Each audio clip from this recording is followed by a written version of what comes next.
Histoire géo au tableau te parle aujourd'hui d'une inégale intégration des territoires dans la mondialisation. Voilà, troisième chapitre de géographie qui vient juste après le G2, la mondialisation en fonctionnement, hein. Donc ce G2 était assez général, hein, décrivait les grands principes d'organisation de l'espace de la mondialisation. Et dans le G3, on va plutôt s'intéresser aux territoires. Voilà, de quelle manière est-ce que cette mondialisation influence les territoires? Alors, c'est le mot essentiel, hein, ce terme de territoire, vous l'avez déjà entendu certainement. Alors, derrière territoire, on entend une portion de l'espace terrestre, mais précisément, si on dit territoire et si on ne dit pas espace, c'est bien parce qu'à travers le territoire, ça entend un espace qui a été aménagé par l'homme, hein, aménagé, façonné, bref, qui a été transformé, et donc en clair, on s'intéresse à l'influence des hommes sur l'espace. Il ne faudra jamais oublier cette dimension. Et puis derrière le mot territoire, il y a aussi autre chose qui est vraiment essentiel dans ce chapitre et qu'il faudrait mettre en valeur dans une composition. C'est le fait qu'un territoire, ça peut être un espace très très vaste, un continent entier, mais ça peut aussi être un espace beaucoup plus restreint, comme une ville, ou même le quartier d'une ville. En clair, à travers le territoire, on intègre la notion qui est essentielle en géographie, toujours, d'échelle. Voilà. C'est-à-dire qu'on va avoir une approche qu'on appelle multiscalaire, plusieurs échelles. On va décliner cette idée de territoire à l'échelle mondiale, et puis également à l'échelle beaucoup plus locale. Hein, donc c'est vraiment quelque chose d'essentiel. Puis faites bien attention, s'il y a un sujet de composition, hein, à pas confondre entre le G2 qui tourne autour du processus, des flux. C'est pas du tout ça qu'il faut développer dans cette composition, hein, c'est véritablement s'axer sur les territoires. On a une approche qui est résolument spatiale.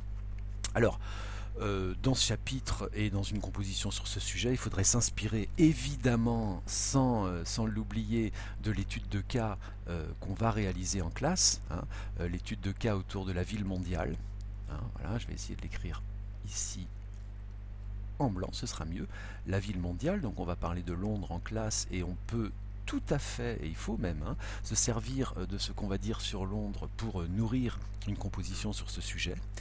Et puis il ne faudra pas hésiter également en fin d'année, hein, si ce sujet tombe au bac, à s'appuyer également sur des exemples qu'on va prendre dans d'autres parties du programme à venir, quand on parlera de l'Amérique, quand on parlera de l'Afrique ou de l'Asie. Hein, ça peut tout à fait nourrir cette question, quand on parlera de Mumbai par exemple, cette grande ville de l'Inde. Bon voilà, il ne faudra pas perdre de vue tout ça. Au-delà de ça, alors, de quoi on va parler, sur quoi on va s'interroger, hein, si on reprend les termes du sujet ici, vous voyez, on parle d'une inégale intégration. Donc l'intégration, c'est oui, de quelle manière est-ce qu'un territoire est proche ou non de tous ces réseaux, hein, de la mondialisation dont on a parlé dans le G2. En clair, on va parler des gagnants et des perdants, hein, de la mondialisation, sachant qu'elle ne profite pas à tout le monde, et en tout cas pas à tout le monde de manière égale. Donc vous voyez, une problématique, ça s'articulerait autour de en quoi ces territoires sont-ils inégaux, ou y a-t-il des gagnants, des perdants. Vous pouvez tout à fait reprendre cette expression. Voilà. Alors, pour traiter de cette question, hein, alors déjà vous pouvez le noter, hein, autour des gagnants, des perdants, hein, c'est vraiment essentiel là pour la problématique, gagnant, perdant de la mondialisation, autour d'une question avec le en quoi. Hein, en quoi est-ce que les territoires se différencient, et en quoi en clair cette mondialisation accentue encore aujourd'hui la différenciation de ces territoires. Voilà, c'est ça. Et donc, pour traiter de ça, je le disais, hein, la question d'échelle est absolument importante, essentielle même. Hein. Donc on va parler en plusieurs parties, d'abord de l'échelle qu'on peut appeler ici directement l'échelle mondiale, hein, qui correspond en géographie à ce qu'on appelle une petite échelle. Et oui, quand on regarde les choses en grand, c'est une petite échelle. Voilà, donc ça constituera l'objet d'une partie. Et puis, on étudiera ce même phénomène des territoires, cette fois-ci à une échelle qu'on va qualifier ici, pour l'instant en tout cas, d'échelle locale. Hein. Voilà, on passe du global au local. Ouais, du global ici au local, c'est des choses qu'on fait très très souvent, et on ne cesse comme ça de passer d'une échelle à l'autre. Voilà. Donc ça constituera deux des parties du plan. Mais on va aussi traiter, et ça fera l'objet d'ailleurs de la première partie, hein, de ce développement, on va aussi traiter de façon qu'on va appeler beaucoup plus générale, hein, de la mondialisation, dans quelle mesure la mondialisation transforme les territoires. Hein, donc ce sera beaucoup plus des généralités sur la mondialisation qui rejoindront d'ailleurs en partie des choses qui ont déjà été dites dans la première partie, mais en insistant davantage, sans spécifier si on parle d'une échelle mondiale ou autre, de quelle manière cette mondialisation impacte les territoires. Voilà. Hein, donc ce sera l'objet de ces 3 parties qu'on va développer maintenant. La première partie, on va l'intituler tout simplement en grand 1, donc la mondialisation transforme les territoires. Voilà. Transforme donc les territoires. Évidemment, on reprend le terme dans l'intitulé de cette partie. Voilà, mondialisation transforme les territoires et on va le décliner en 2 sous-parties. Hein. On va d'abord voir dans un grand A, en clair, on va se poser la question, comment est-ce qu'on fait, comment fait un territoire pour s'insérer dans la mondialisation. Voilà. Hein. Voilà. Comment est-ce qu'il fait pour s'insérer? On pose cette question en termes spatiaux. En clair, on va dire que les territoires ont certains potentiels, certains avantages. Souvenez-vous, on avait parlé des avantages comparatifs déjà, hein, dans le G2, donc avantages comparatifs, ce qui fait que déjà ils ne sont pas tous à égalité, hein, pour entrer dans cette compétition de la mondialisation. C'est vrai que déjà en fonction des ressources, hein, c'est un exemple qu'on peut prendre, tous les territoires ne disposent pas des mêmes potentiels. Hein. Les ressources, ça peut être d'abord les ressources naturelles. On pense aux pays du Golfe, hein, qui disposent d'immenses ressources d'hydrocarbures, et puis des pays qui vont découvrir un gisement et qui d'un coup vont intéresser les investisseurs et puis les grands groupes qui vont vouloir profiter de ces matières premières. Les ressources, il faut aussi l'envisager d'un point de vue humain. Hein. Lorsque un pays dispose d'une main-d'œuvre bon marché, on en a déjà parlé, eh bien c'est un potentiel dans la mondialisation. Lorsqu'un pays dispose d'une main-d'œuvre bien formée, parce qu'il a des universités de haut niveau, eh bien il a aussi un potentiel, hein, qui joue sur la division du travail, comme on l'a déjà dit. Voilà. Bon, c'est un exemple de ces avantages comparatifs. On pourrait citer également de façon générique ce qu'on appelle l'accessibilité. Voilà. De quelle manière est-ce qu'un territoire va pouvoir facilement ou non se connecter aux grands réseaux et aux flux? Est-ce qu'il va disposer d'une façade maritime, donc de port, auquel cas il peut s'intégrer? À l'inverse, s'il est enclavé, hein, s'il n'a aucun littoral, eh bien ce sera beaucoup plus difficile d'entrer en communication avec le reste du monde. Hein. Parmi les avantages comparatifs, on peut également citer l'aspect politique, hein, la stabilité politique. Est-ce que le pays offre des conditions stables sur le plan social pour qu'une firme transnationale décide d'y installer une usine, ou est-ce qu'au contraire il risque d'avoir un coup d'État, des mouvements sociaux importants? De la même manière, dans le domaine du politique, hein, on peut considérer que les États peuvent, à travers des avantages fiscaux, attirer certaines entreprises, hein, qui vont bénéficier d'un impôt très léger, voire de pas d'impôt du tout pendant certaines années, si elles décident d'installer une usine. Donc ça aussi, ça participe, vous voyez, de la volonté politique qui peut jouer dans les avantages comparatifs des différents territoires. Puis on peut aussi évoquer les aspects touristiques aussi. Hein. Il y a certains pays qui vont disposer d'un potentiel touristique intéressant, de belles plages avec du sable blanc, et puis attirer les touristes, et d'autres beaucoup moins. Au-delà du touristique, c'est aussi les aspects donc climatiques, hein, de certaines régions qui vont attirer les investisseurs. C'est ce qu'on appelle au sens large, hein, les aménités d'un territoire. Voilà, les aménités, c'est tout ce qui va constituer son attrait, des beaux paysages, un climat, je le disais, agréable par exemple. Voilà, donc ça peut jouer bien sûr, et ce qui fait qu'à travers ces différents aspects, hein, on va arrêter ici notre énumération, et bien certains territoires vont mieux s'insérer que d'autres dans la mondialisation. Voilà. Dans un grand B, on va avoir maintenant que ces territoires, dans la mondialisation, sont en compétition aussi. Hein, sont en compétition, et qu'ils sont également en évolution. Voilà, hein, ça va un petit peu ensemble. La situation est loin d'être figée, hein, dans ce processus de mondialisation. On indique qu'il ne cesse d'évoluer, de plus en plus vite d'ailleurs. Et les territoires sont donc inégaux. Hein. On l'a vu, mais les choses bougent. Hein. Les choses bougent et alimentent cette mondialisation et l'envie qu'ont les territoires de s'y intégrer. Les choses bougent par exemple parce qu'il peut y avoir une ouverture économique à un moment donné qui va être décidée par un État. Comme ça a été le cas de la Chine par exemple à la fin des années 70, ou de l'Inde à la fin des années 80, parce qu'on va découvrir de nouvelles ressources, hein, sur des territoires, des ressources naturelles qui vont susciter l'intérêt, ou parce que les cours des matières premières vont augmenter, et puis les ressources d'un pays vont intéresser de nombreux investisseurs. Parce que les choses bougent également, parce que il y a la diminution des coûts de transport qui va rendre intéressantes certaines délocalisations. Voilà, et ça fait bouger ce qu'on appelle la géographie industrielle à l'échelle mondiale. Bref, hein, vous voyez, la mondialisation, c'est pas quelque chose qui est mis en place une fois pour toutes. Et d'ailleurs, ce qu'on assiste depuis quelques années, c'est à l'apparition de nouveaux pôles de cette mondialisation qui jusqu'alors était bien en retrait et qui donc émerge, on va en reparler un petit peu plus tard. En clair, cette idée pour avancer un concept qui est essentiel, vous savez, on a déjà parlé de complexification, hein, comment toutes les choses s'en mêlent de plus en plus dans la mondialisation, et on va parler ici, vous voyez, de multipolarisation. Hein.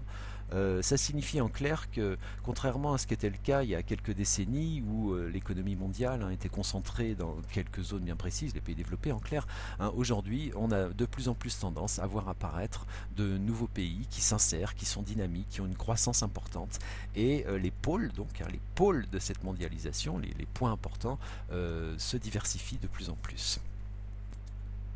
Et on va donc voir maintenant, dans cette approche par échelle, comme je l'annonçais tout à l'heure, comment s'exprime cette multipolarisation de l'espace mondial. Donc on aborde maintenant le grand 2, où on va le voir à l'échelle mondiale, je le rappelle, et puis on le verra dans le grand 3 à l'échelle locale. Donc on va parler d'une réorganisation de l'espace mondial à l'échelle mondiale. Donc réorganisation de l'espace mondial. Voilà, on va l'intituler comme ça. C'est donc ici le grand 2, voilà, réorganisation, c'est le mot important, de l'espace mondial. Pour ce faire, on va distinguer dans cette partie 3 catégories d'espace selon leur degré d'intégration à l'espace mondial. Alors voilà une première carte, un planisphère, donc en projection polaire, qui représente les flux du commerce mondial. Ça date de 2011.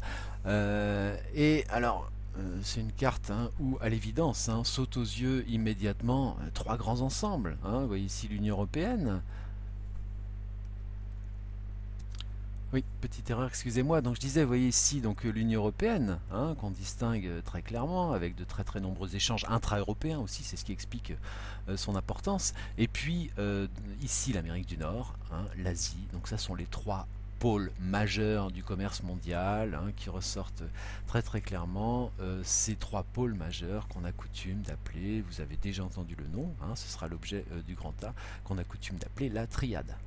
Donc ça pourrait faire l'objet de la première sous-partie, d'évoquer cette triade qui concentre encore aujourd'hui l'essentiel des hommes, des activités, des richesses à l'échelle mondiale.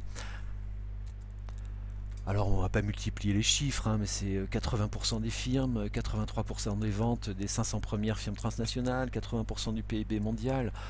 Voilà, donc c'est encore aujourd'hui l'espace qui domine de très très loin. Et ça on peut l'observer sur d'autres cartes. Je vous en montre une autre tout de suite juste en dessous. Bon, c'est une carte qui est peut-être pas très lisible, mais on retrouve à nouveau en projection polaire, exprimée d'une autre manière, la domination de cette triade. Il s'agit ici de la répartition des principales grandes villes mondiales, celles qui exercent une influence, on en reparlera à l'échelle locale un petit peu plus loin, mais on voit bien comment il y a une concentration importante de cette grande ville dans le pôle européen, ici, le pôle du nord-est américain, et puis enfin le pôle asiatique, surtout l'Asie de l'Est, le Japon, la façade de la Chine, jusqu'à Singapour. Donc voilà, c'est ça, cette triade là qui entretient ces liens incessants, ces flux permanents. C'est vrai aussi des flux boursiers par exemple.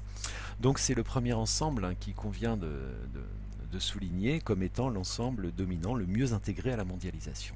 Et puis, dans un grand B, il faudra évoquer ensuite les pays qu'on appelle aujourd'hui les pays émergents, au sens large, les pays émergents et d'ailleurs on peut revenir à cette carte pour en parler puisque on voit que au-delà de ces grandes villes mondiales qui dominent cet archipel métropolitain mondial ici, il y a quelques connexions néanmoins avec des villes qu'on trouve dans le sud, Sao Paulo, Rio ici, Buenos Aires en Argentine, Johannesburg en Afrique du Sud, quelques villes indiennes, Bangalore, Madras, Mumbai, Bangkok en Thaïlande, bref.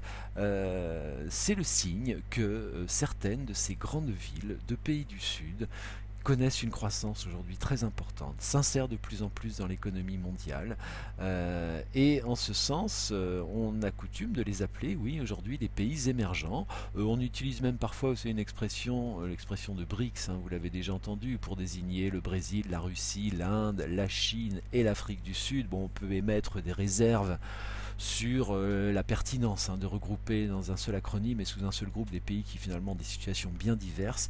Néanmoins, c'est vrai que c'est un signe de ces pays émergents donc qui, à l'échelle mondiale, pèsent de plus en plus et participent de ce qu'on appelait tout à l'heure ce monde multipolaire. Et puis enfin, dans cette typologie, puisque c'est un classement qu'on fait dans ce grand 2, dans une troisième partie, eh bien, on va distinguer ce qu'on va appeler au sens large les marges. On parle aussi parfois d'espaces marginalisés, donc des espaces qui sont très faiblement, voire pas du tout intégrés à la mondialisation. Je vais vous montrer une petite carte qui rend compte à l'échelle mondiale de ce que c'est que ces marges. Voici un planisphère qui représente un indicateur qu'on appelle l'IPH, l'indice de pauvreté humaine, alors qui est un indicateur synthétique qui prend en compte plusieurs critères autour du niveau de santé, du niveau d'alphabétisation, des populations mondiales. Et sur ce planisphère, vous voyez très bien comment d'abord un continent ressort, le continent africain dans son ensemble, qui a donc cet indice de pauvreté parmi les plus élevés, et en particulier certains pays ici, vous voyez, qu'on appelle des pays d'Afrique subsaharienne, au sud du Sahara, qui sont dans les situations les plus dramatiques au regard de cette pauvreté du développement.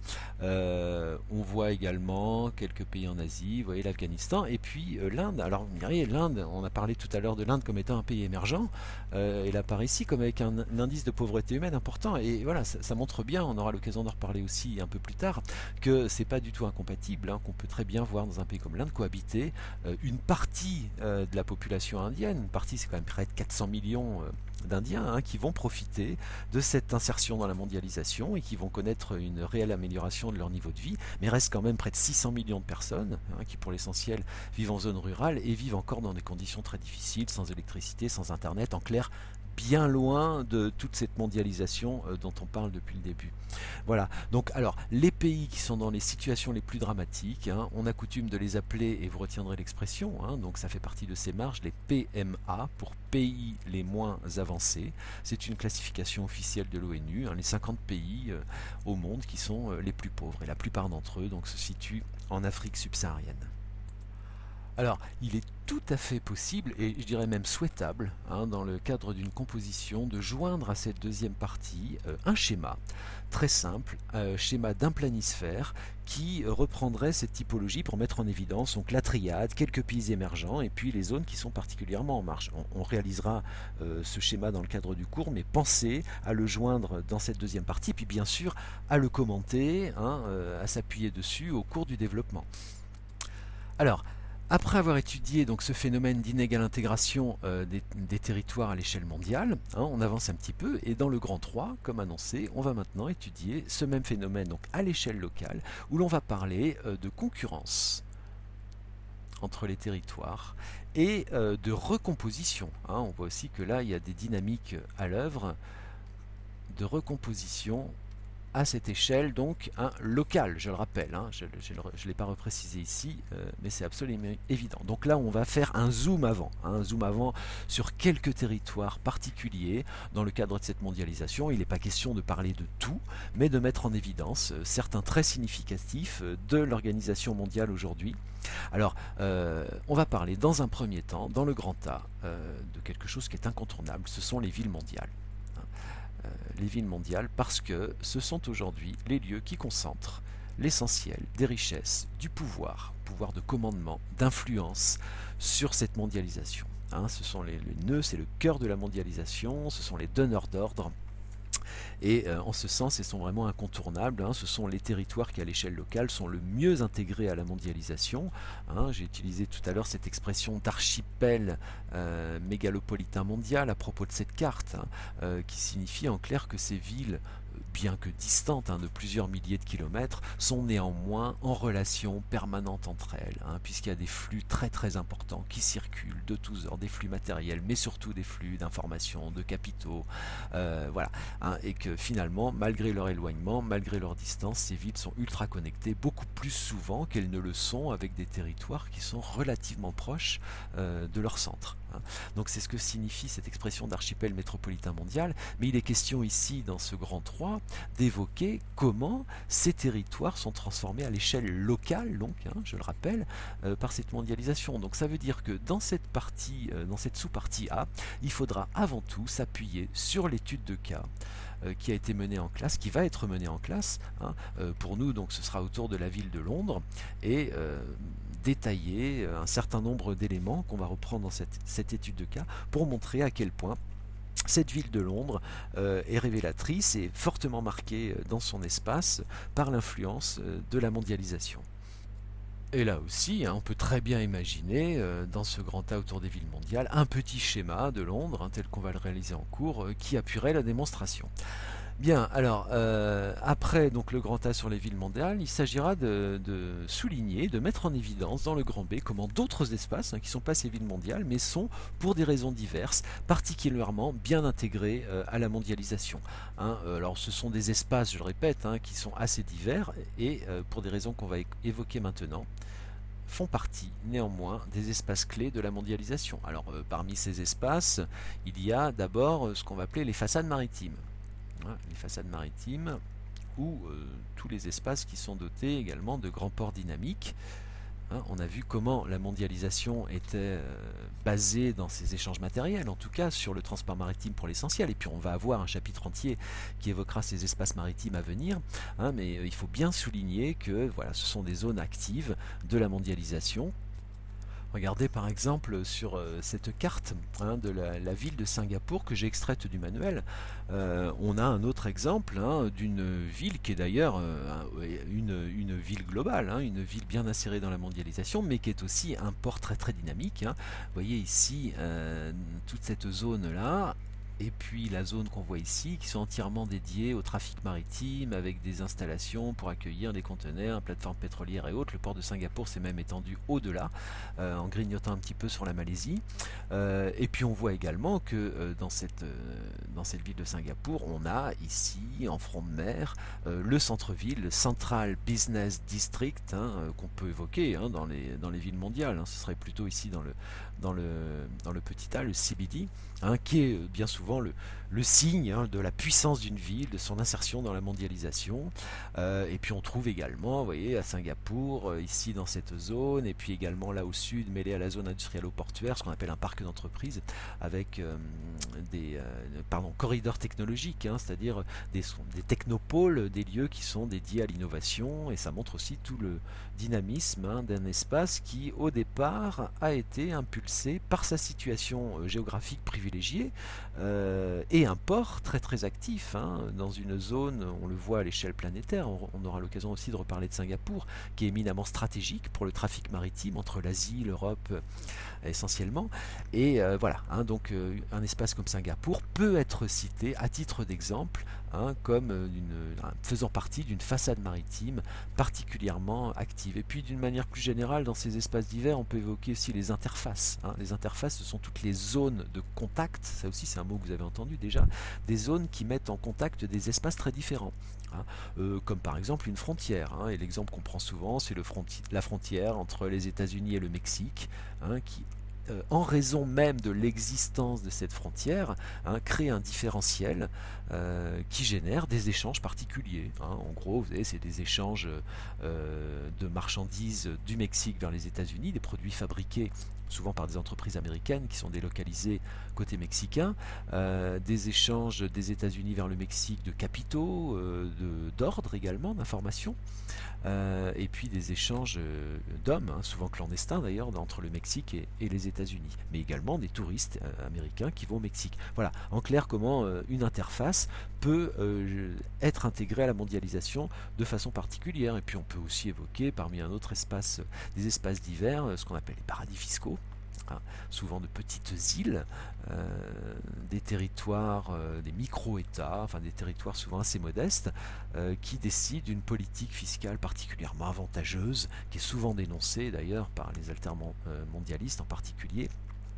Mais il n'empêche que donc ces territoires vont drainer des capitaux énormes, qui se chiffrent en milliards de dollars, et donc participer de fait pleinement à cette mondialisation, bien qu'il n'ait aucune ressource particulière. Et puis enfin, donc dans une dernière sous-partie à ce grand 3, on va évoquer ce qu'on va appeler les espaces délaissés. Hein. Alors là aussi, hein, il ne s'agit pas de faire une énumération sans fin de ces espaces, mais de prendre quelques exemples, 2 ou 3 d'exemples pertinents qui vont évoquer comment à l'échelle locale, un peu partout dans le monde, on trouve des espaces qui se retrouvent en dehors de la mondialisation. Alors ça peut être donc des espaces au fin fond de la brousse africaine, dans cette Afrique subsaharienne qu'on évoquait tout à l'heure, qui sont reliés à aucun réseau, dans des pays enclavés, sans accès à l'électricité ni à Internet.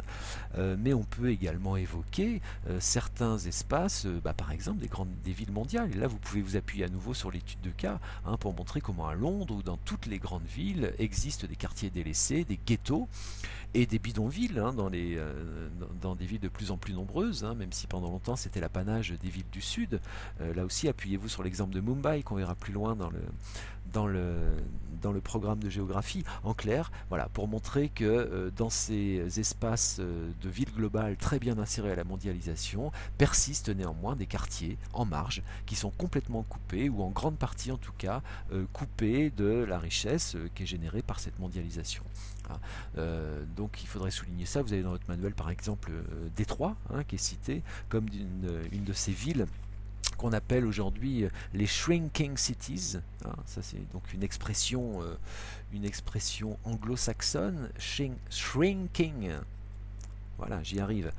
Cities, donc l'exemple de Détroit est assez pertinent. To shrink, ça veut dire rétrécir en anglais. Oui, en clair, ces villes qui, dans ces dynamiques de la mondialisation, perdent de leur richesse, perdent de leur attrait. Détroit, aux États-Unis, sur le bord des Grands Lacs, était une ville qui a assis sa richesse pendant des décennies sur l'industrie automobile.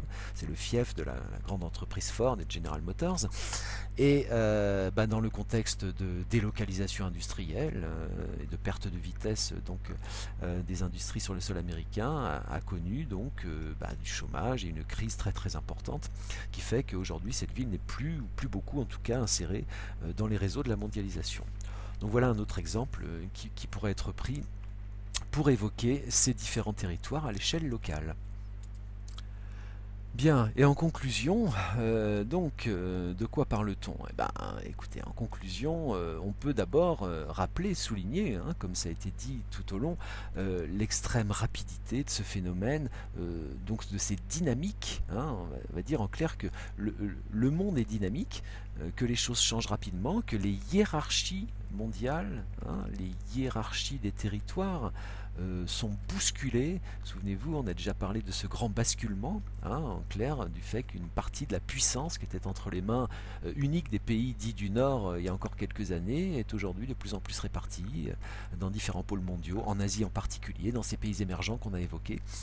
Donc il faudra bien souligner cette idée force qu'on a démontrée tout au long de ce chapitre. Et puis on peut aussi, pour terminer, puisque vous avez vu, on parlait en introduction de gagnants, de perdants. On voit bien ces inégalités criantes qui existent aujourd'hui dans ce contexte de mondialisation à toutes les échelles. Comment peut-être aussi la mondialisation accélère, amplifie ces inégalités, et comment finalement le courant altermondialiste, dont on a déjà parlé, dénonce régulièrement ces excès, ces inégalités à l'échelle des territoires et essaye de faire pression et de faire des propositions pour œuvrer justement à une meilleure équité entre ces différents territoires. Et ça peut être l'objet d'une ouverture en fin de chapitre sur l'action politique et les difficultés qu'elle rencontre aujourd'hui pour essayer d'aboutir à des territoires qui soient un peu mieux intégrés à la mondialisation.